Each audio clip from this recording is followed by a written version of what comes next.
A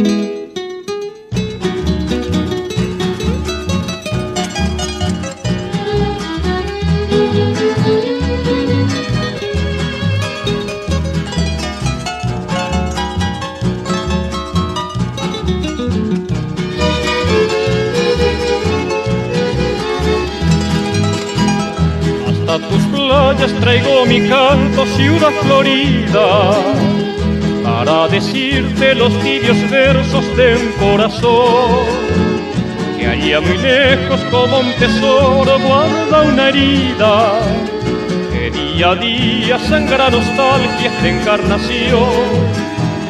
Con toda el alma yo te saludo, ciudad querida, el acento más encendido de mi cantar, dando a mis versos toda la fuerza noble y bravía, en las corrientes impetuosas del Paraná.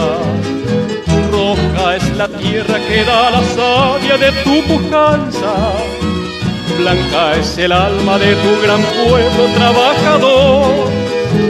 Azul el río que mientras canta tus esperanzas va completando la trilogía de tu esplendor.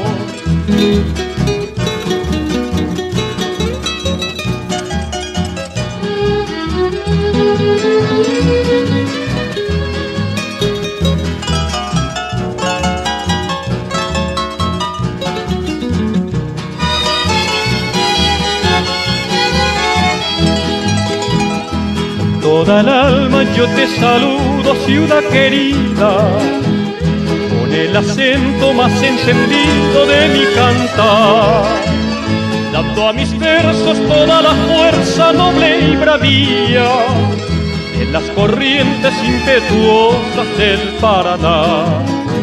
Sueño en tus calles que mi esperanza vieron pasando, buscando el alma de una mirada de tierno amor, de encarnacena fluvial doncella que quise tanto, y fue la novia siempre soñada del corazón.